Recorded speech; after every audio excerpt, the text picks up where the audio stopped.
Here at Manor Park Classics, we are privileged to present this Datsun 120Y saloon for our October auction. And this is becoming a bit of a pattern because for our last auction in September, we had another 120Y, that time a white coupe, and I did a couple of little video things with it. But this time, off the back of that car's success, we have this one, because that car actually had an offer accepted on it before the auction. There was so much interest, and so here we are again with yet another 120Y. And these things are very, very rare in the UK, hence why it's a bit of an event. And this car actually was here at Manor Park Classics a few years ago. And now that its current owner has had their fun with it, it's come back to us here. But the 120Y, as I said, is a rare car in the UK, but it's also a very important car because it's one of the first truly successful Japanese imports. In the middle of the 1970s, Japanese cars were not at all common in the UK. People knew of their existence, people knew that they were a threat to our indigenous motor industry, but they weren't yet on a par. They weren't yet reaching those sales figures, and it's cars like the 120Y that really bridged that gap. But taken in a slightly wider perspective, this Datsun 120Y was of course known as the Nissan Sunny in Japan. And this is the B210 generation, or actually B211 as it's a facelift model, but the original was launched in 1973. And at that point in 1973, this was a very conservatively engineered and very conservatively styled as well, small family saloon car. In the UK, yes, it was very successful, but it was much more successful in the United States because, of course, at the time in the early 1970s, we have the fuel crisis sparked by events in the Middle East, and that affected the entire world. But of course, the Americans were all driving around in these huge land yachts with 7-litre V8s making about 50 brake horsepower. But suddenly you could buy one of these and get quite good fuel economy. So in that period of huge price increases for fuel in the midst of the oil crisis, a car like this suddenly made a lot of sense to the Americans. But also, this is Nissan fresh off the back of the launch of the Z car.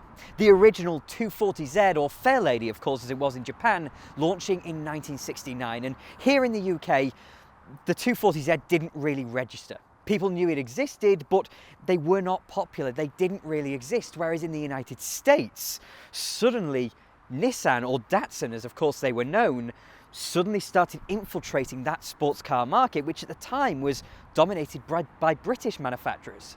But this meant that suddenly Nissan, or Datsun of course, had an image in the United States. They had a sporting outlook and image that meant that when cars like this came along a few years later, people were naturally enamored by the idea. They weren't necessarily turned off by its compact size because of A, the fuel crisis, and B, Datsun's already gained reputation. So in the United States, it had a very different image to how it did in the UK, because Datsun still didn't really register.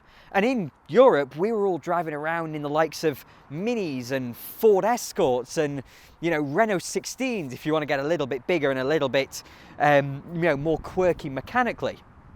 The Japanese motor industry was not as big a deal at the time in the early 70s in Europe. And so when cars like this came along, people looked quite curiously at it. And a lot of people, I must admit, were not quite so enamored with the styling. Now, looking at this from the perspective of 2024, I don't see that. I love the rising belt line towards the rear. I like, in a weird kind of way, the dustbin lid wheel trims as well, and this front end is naturally a bit rakish. Also, inside I love the scalloping of the dashboard and the patterns in the door cards and the little bits of chrome trim. To me, from 2024, this looks stylish. It looks like a lot of thought has been put into the car, but in 1973 and 1977-ish, when this one was produced, that all looked a little bit elderly. By this point, we're all driving around in quite conservative-looking cars. Think of the Mark II Ford Escort, for example, and you can see how this looks a little bit outdated next to it. That's not to mention, of course, the stance, which is a little bit up into the gods. So I wanted to contextualise a little bit for you how someone looking at this car from afresh may see it as being ever so slightly outdated in Europe. And of course the fuel economy thing that made these so popular in the US didn't really exist over here.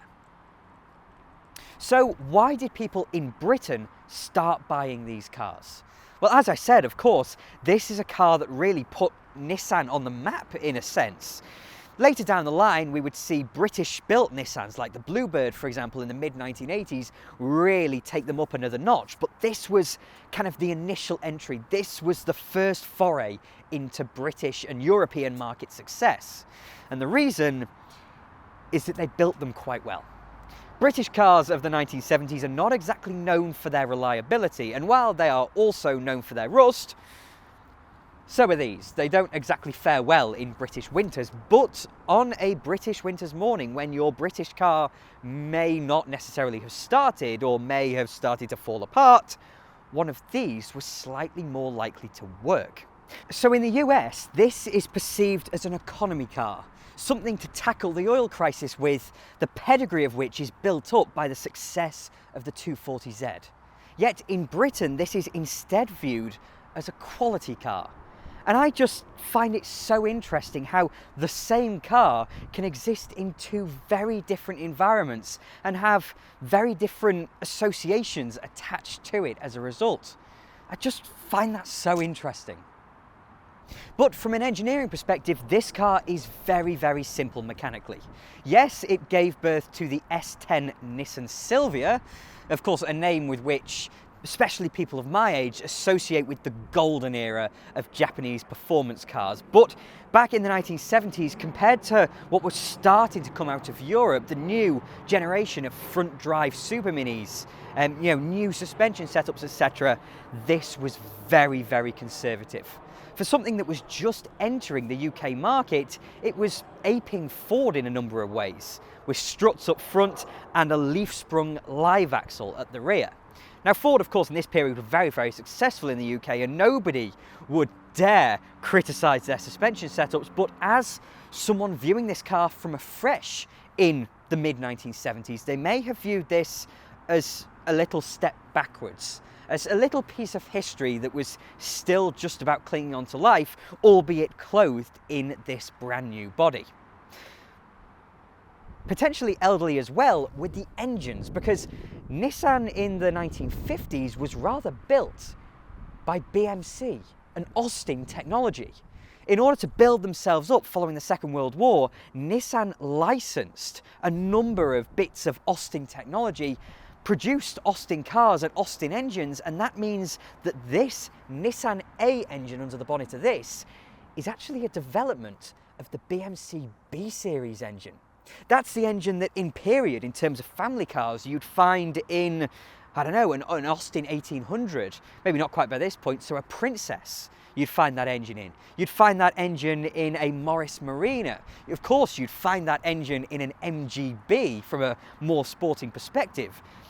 But what the Japanese did with it was to re-engineer it and to modernise it. So although we have taken at value the fact that this has very simple mechanical components, it also has what looks to be a simple overhead valve engine.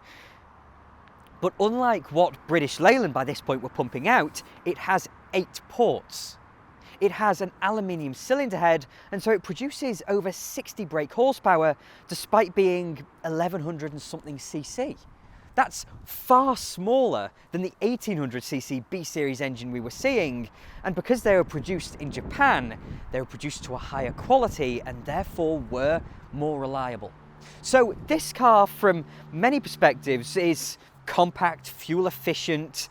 It may look a little bit old-fashioned in places, but it's also building upon the foundations that many European manufacturers were having, and it was eclipsing them as a result. So I think to round us off, we'll go for a little spin and see how it feels on the road.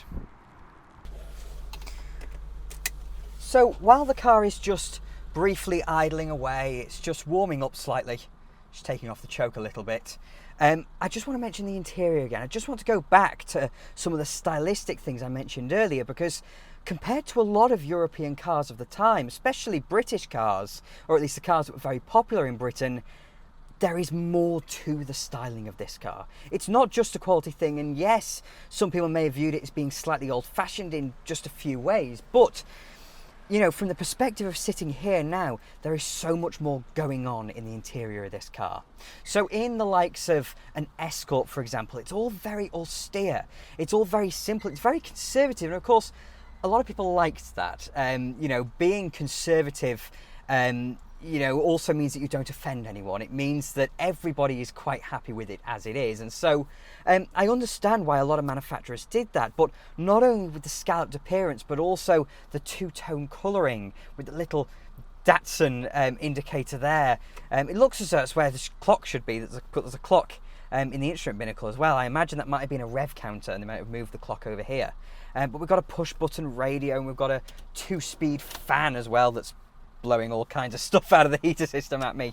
But the ambience of being inside this car is of something that feels a little bit more rakish than a lot of the cars that we were used to in Britain at the time, and also certainly a lot smoother.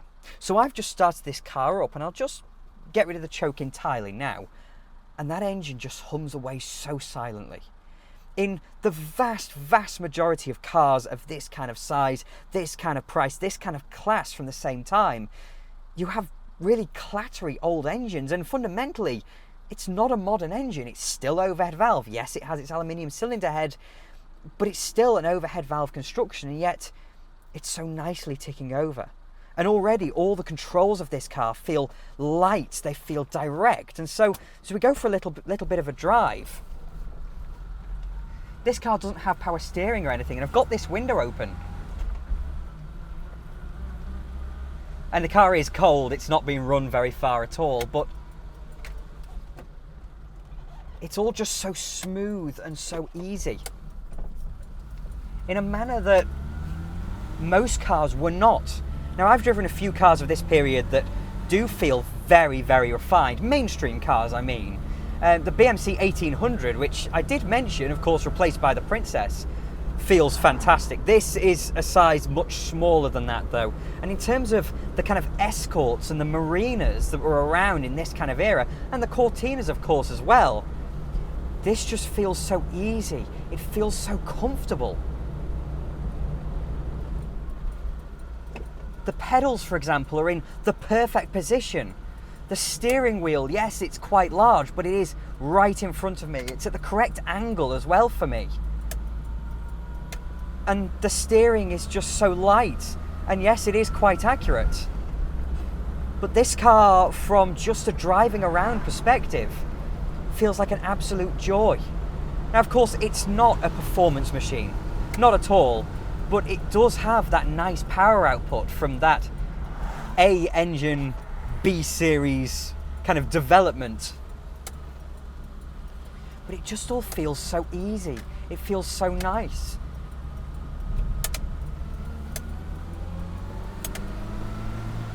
It doesn't necessarily feel so planted on the road, and the ride is ever so slightly jittery. It's just not up to the levels of some European cars at the time.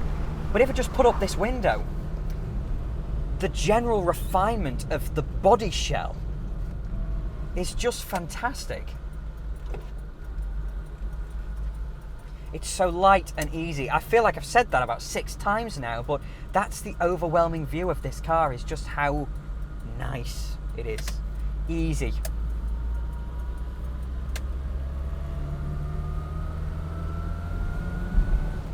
And that little engine does make itself known. You get this little whining, whirring noise from it, but it's quite characterful. It's quite endearing, sitting here looking at it as a classic now. And the gear change is fantastic. Ford are well known for their brilliant gear changes of this kind of time period, but this one, though not having kind of as much behind it, it feels a little bit looser maybe, but that's just because of how light it is.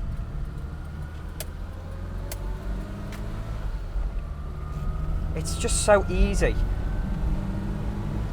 And of course, having a decent power output for its tiny cylinder capacity, this engine gets a move on. It does get a move on. Just rev match nicely down. Brakes need a bit of a shove, but such is life in old cars. And the synchromesh on the gearbox is just It's just so smooth. So you can see why this kind of car became popular, why Nissan all of a sudden became a force in the UK and in Europe, because they were producing cars that people were very willing to drive. Not necessarily as enthusiasts. There was no kind of like Escort RS 2000 equivalent to have a halo effect upon the range. Instead, Datsun, Nissan, whatever you want to call them, had produced a car for the masses that was just nice to be in. That looked nice, that felt nice, that was easy to drive, and best of all, actually worked. So if you've liked what you've seen today, then do follow the link in the description. Come and have a look for yourself at the second Datsun 120Y we've had in as many months.